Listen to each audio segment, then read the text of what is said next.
So, as a Sunderland supporter who lives in Devon, I unfortunately aren't able to go to as many Sunderland games as I would like to. However, I have been to 102 games now, with 18 being at the Stadium of Light and 84 being away games, with 49 different grounds that I have visited and watched a game at with Sunderland. So I thought it about time that I recounted my top 5 best Sunderland games that I have been to. And I also would like you, definitely you, in the comments to leave your best Sunderland game that you have been to, and if you're at least one of the games that I will go at as well in my top 5. So let's get into it with number 5. So number 5 is West Brom away. Now I've been actually about 3 times to West Brom away, but this is a particular visit to West Brom away on the 21st of January 2006. Now I'll give you a little bit of time to think about that season. Okay. Unfortunately, this was the season that we went down with 15 points. So why would this be in the top 5 of all 102 games that I've been to with Sunderland? Well, we had only won once all season, with 6 points out of our 21 games that we had played so far. And we went to West Brom, and I went with my dad, and it was one of the first away games that I went to. And of course we didn't expect anything. However, we won 1-0. And it wasn't just that. It was the fact that the fans, it was just such a party atmosphere considering how badly we were playing. But to win 1-0, our fans were doing the conga around. We were singing "We Are Staying Up." And literally, it was fantastic. And I've remembered it even to this day, nearly 20 years on. Literally, I was 11 at this time, I must have been. Yeah, just turned 11. So, for me to remember that, I've still got the programme as well up in the loft. It was just a really special occasion. And it was a terrible, terrible season. And we just knew that the relegation was looming. Maybe we didn't think they would finish with 15 points or such, but it was awful. But that game, everything was forgotten because we won, and it was great. You know, it's just a great occasion sometimes in football. I don't even remember who scored. I'm trying to look here down at my notes. I didn't even put it down. Because I didn't even look, because it doesn't even matter. It doesn't even matter. Although, if you do want to let me know who scored, comment down below. Why not, eh? Engagement, everything, all good. And were you at that game? Again, let me know. And that is quite there at top 5. You know, yeah, I've seen games where we have won with higher margin, but it's just the meaning behind it, of how dire we were, but to there, in that moment, we were staying up. We weren't, but we were staying up. You know, it felt great. It felt like we had just stayed up. And there it was in January, halfway through the season. Halfway through the season. And yeah, what an occasion. That was, I think, my first visit to the Hawthorns as well. Yeah, no better. 1-0 win away. Can't complain. So let's get into number 4. At number 4. Now, this one actually was a pre-season friendly. And you think, ooh, what? How was that up there? A pre-season friendly? It's a nothing game. Well, on the 1st of August 2015, I went to my first Sunderland pre-season game abroad. And it was a fantastic occasion, to be fair. Like, I was already in Belgium with my family for 2 weeks. We were staying in Leuven. And I saw that we were playing Hanover 96 while we were over there. And you think, I mean, Belgium to Germany, I mean, all the way up to Hanover, it wasn't exactly as close as I originally thought, but I'd already got into my head that I wanted to go to said game. So I looked into it and I was like, yep, I'm going. I mean, it was like 7 hours or something, maybe a bit less, but it was around 6-7 hours or so on the Deutschbahn from Belgium to Hanover, with I think even a change in Leipzig or something like that. I think I can't remember exactly where it was, but I remember we had to change. I had to change, sorry, because I went on my own. This was 2015. This was, I mean, 10 years ago. Wow, 10 years ago. Jesus, 10 years ago, nearly to this day. I mean, in a month's time. So yeah, I was 20. I was 20, and I travelled across from Hanover to, from Belgium to Hanover, and I stayed, I believe it was 2 nights, and it was absolutely unreal. It was fantastic. Went out the night after the game, but on the day of the game, we all went to this pub, all like Sunderland fans, and we even had a police escort to the ground as well. And everyone was just so drunk. It was a boiling hot day as well. You could drink, of course, in the stand, being Germany, brilliant. I mean, even European ones you can drink in the stands, just here in England, in EFL anyway. Of course, non-league, don't forget, non-league, here in England, you can drink in the stand. Fantastic. But unfortunately, normally, we're not used to that. So that was great. There was about 1,000 of us that went.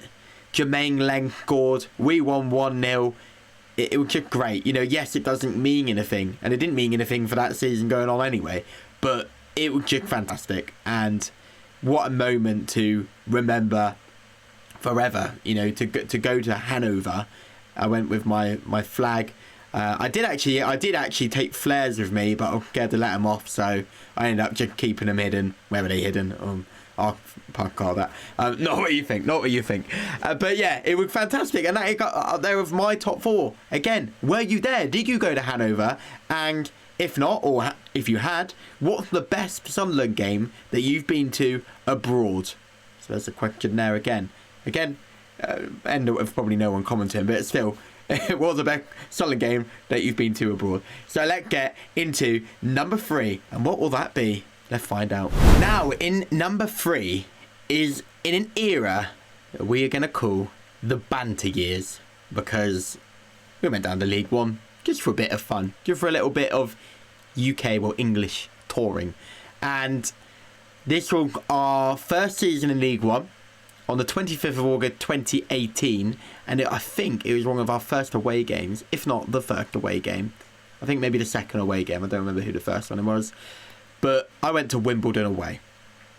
Now, again, like, this might not be memorable for anyone other than myself. But this story I'm going to tell you is why it's in my top 3, because it's a memorable, it's one of the best games I've been to because of the occasion itself. I mean, sometimes, you know, you look at it and go, oh, but why wasn't this the best occasion, you know, when we got promoted to the Championship from League One? I mean, it could be. It might be second or first. Have to wait and find out. But it also might not be. And there's reason for that. And that's because this one is memorable for said reason. Now, of course, banter years, we've been used to going to Arsenal away, Chelsea away, Man United away, etc. And here we were going to Wimbledon away. And it wasn't even their new ground. It was Kings Meadow, where I believe Chelsea women still play their games to this day. And I believe the ground is about 5,000 capacity, so not very big at all. Walking along, I remember I got the train, come off the train, I was following the route to it. I remember seeing the player getting off the coaches, and I actually didn't have a ticket in the away end. I had a ticket in the home end, because our allocation was only about 700, so not a lot at all. I mean, very, very, very minimal to what we had been used to, the 3,000 or so that we get in the Premier League, that we will be getting this coming season. But 700, you got no chance. I mean, people want to go to the ground because we hadn't been there before. We think we're going to be going up the first season back in League One. Of course, we find out that wasn't the case. And I was in the home end and I tried to walk around. This was about 10 minutes before kick-off. I walked behind the home goal and I went down, and I thought, well, I'm going to stand near our fans. So I did. And it was just when the player started coming out that I looked around and started seeing some people like with their tops a little bit open, and I could see just a little bit of red and white there. Of course, I actually had my Sunderland shirt red and white on as well, covered over by my Sergio Tacchini jacket I used to wear all the time. So I used to have it like a little bit zipped up. When I went through, I zipped it right up, then I zipped it just a little bit down. Now, our fans in the away end, just next to us, it was like fenced off. You can see them very clearly. It wasn't like an open away end. It was actually fenced off with a gate. So it was like proper like a cage. And our fans started singing, of course, "Away lag, where lag, where lag." And then I looked around and other people in literally where I was singing that as well. And I thought, oh, okay then, cool. You know, we're here as well, apparently. And then I saw other fans starting to come down. There were probably about 30 to 40 of us in the end, right near the away end. Then started taking the Sunderland jackets off. Tops were showing. I did as well. We were chanting. We were getting involved. And next minute we know, it's all come over. I thought, oh, God, we're going to get kicked out. Literally, I'm going to miss all this game. Because travelling all the way up to Wimbledon on the train, getting up early in the morning for nothing. Here I am about to get kicked out. No, what we're going to do, open up the gate and just shoved all our fans in there. They were just, like a queue of just our fans just coming in. And there was a little tiny standing terrace. So I'd actually say, health and safety wise, not good at all, because it was the most crammed I've ever been at a game. And if I were doing my YouTube now, I would not have been able to do this. I was this crammed.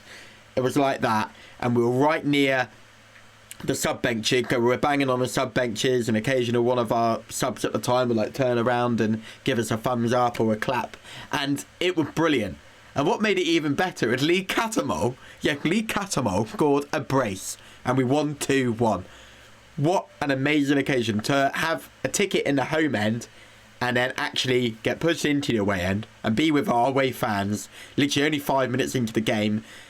That was fantastic, and that is why it's there at top 3, and this is why these are memorable, because they're memorable to me.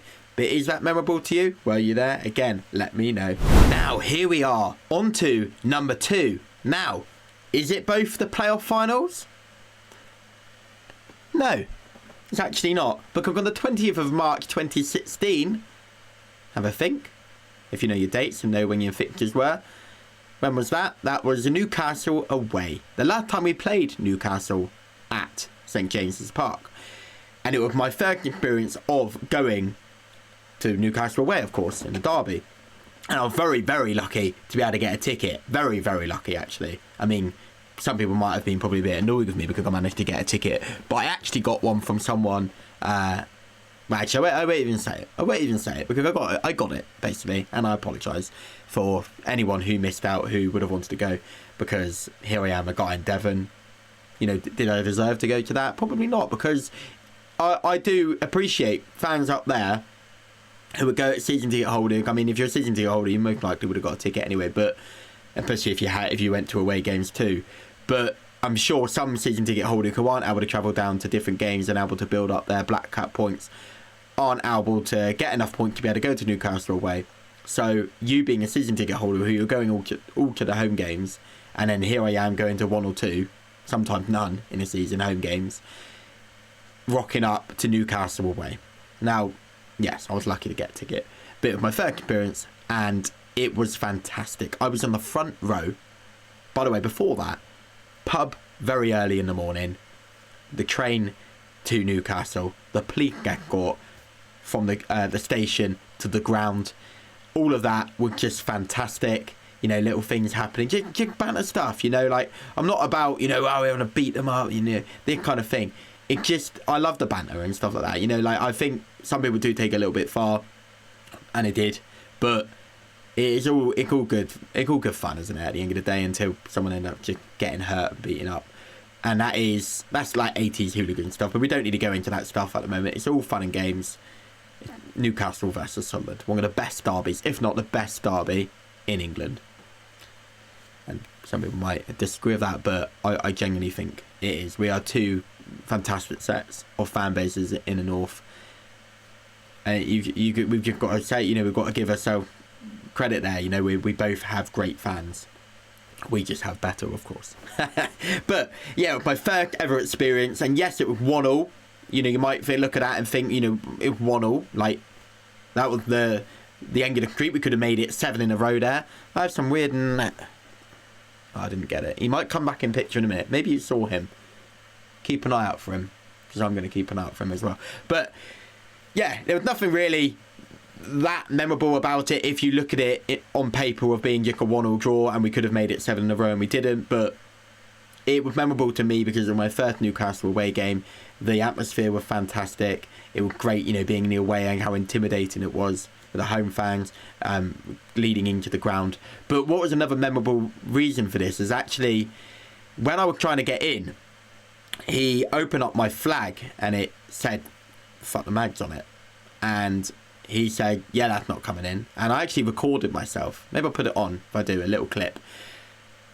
Yeah, maybe I'll do it. I don't know if I don't know if I'm doing that or not. So I thought I'll sit here silently, but they'll be annoying to edit if I don't do that. But yeah, I really struggled to get the flag into the ground. He looked at it. He said it's not coming in. I said, well, where are you going to put it? He said the bin probably. And I was like, I kicked off, of course. I'd had a few drinks anyway, but I kicked off and was like, no, it's not. If I'm going in, I'm not going to swear. I'm going to try not to swear. If I put the thing on, you might be able to hear some of it. But I said it's not going in the bin, and he said, "Well, it probably will." And I said, "But it literally is not going. You're not chucking my flag in the bin." And another steward then said, "Oh, we'll put it down the side here, mate. You can grab it at the end of the game." And I was like, "Right, cool. Well, I don't like that guy." Whatever I said, I don't remember what I said. This was 9 years ago. Now. It was all this game, and I nearly forgot actually, but I came out of the ground and I looked around and I was like, I'm back in the police court and we've come out a different entrance. This is not good because my flag is over there. And I said, oh, I need to get my flag, and they were like, oh, you know, we've got to take you this way, you can't leave. And I was like, okay. And I was walking along and I just kept walking. I walked towards the back of I kind of slowed down and I was towards the back of the court, and I was like, I do not want to lose my flag because I'm not getting that back. If I don't get it right now, that's gone. So what I did is I zipped up my jacket and I ran. And I just ran through the police court, out through their fans. And luckily, by the time I threw into him, they didn't really notice. And I ran all the way through, grabbed my flag. And it was a bit of a blur because I had a few to drink. But I just remember I must have ran for about 5 minutes or so to where the flag was. And I don't know how I managed to get back into that police court again. But I do remember as I was running back to the police court, I unzipped my jacket. and I remember just running in and people like, I could hear like shouting behind me. I loved it. What a great thing that is. I mean, I don't think it could have been throwing bottles. I don't know what was going on there. But I just remember I got back into the police court, had my flag, and I was over the moon about it. It wasn't until we were back at the pub later on that I found out I actually had one of my friend Declan's flag all along, and he had mine that was in the ground all the time. So I did all that, kicked off about the flag not going in, went and got the flag, and it wasn't even my flag. I don't know how that happened. That wasn't even my flag. He had my flag all along. Somehow our bag got mixed up. So that is a funny one there, but that is number 2. Let's find out. What is number 1? Before we get into number 1, I just want to say my honourable mentions are the playoff final win versus Wycombe. Of course, that was fantastic. That was phenomenal. And it could possibly up there. But I just wanted to be a little bit different because I didn't want to just be like, oh, could we won at Wembley? And oh, could we won at Wembley? It was fantastic. Of course, that occasion we were finally out of League One and got back to the Championship. Another honourable mention, and it isn't number 1, is actually, of course, our recent one. The Championship playoff final. And again, you think, how is that not your top game you've ever been to? And again, I just wanted to be a little bit different because that a lot of people top games, but it wasn't memorable because I had a lot to drink. But no, it was great, and it's on the channel and you could watch it. Sea of Tears. I'd lost my voice, so I sound like a R2D2 or whatever, a seagull, whatever else people said, and it's all good fun. I actually don't care about that because I actually had lost my voice. My voice isn't normally like that. I had been screaming and shouting, and I couldn't, and nothing coming out.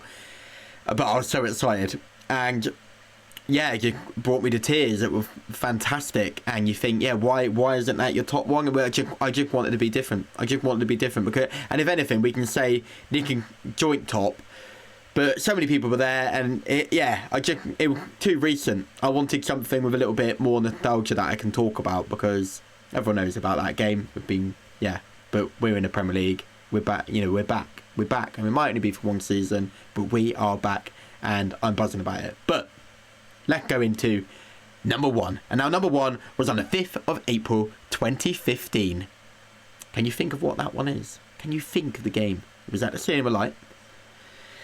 And it was the 1-0 win versus Newcastle.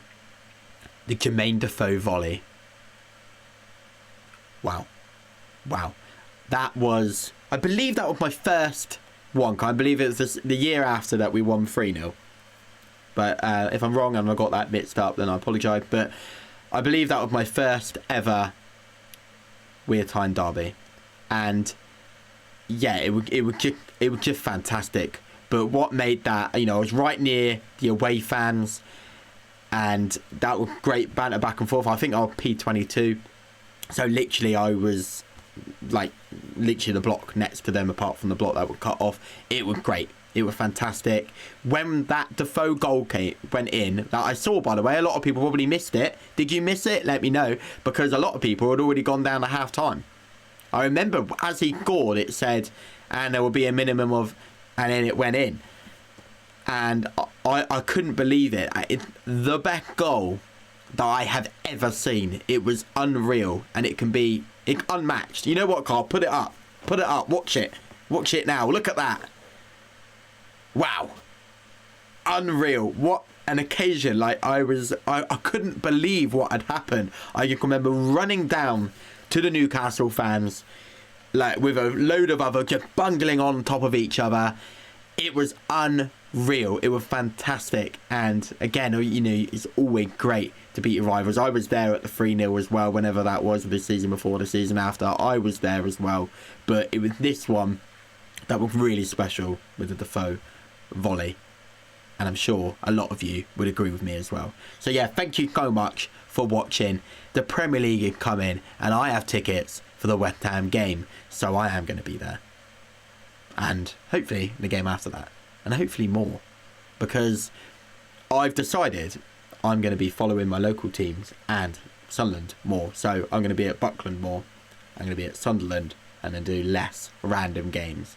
And hopefully I'll do a few more videos in here. I've just sorted it out again because I've not been on it. I actually need to add, I've got graphs here, I need to add them here as well, just to make the backdrop a little bit more to look at. Of course, that's the Belgium side there, and I'll have the English side here. So yeah, thank you so much for watching. If you have enjoyed, please subscribe if you are new, and like the video, and comment again below your favourite Sunderland game you have been to.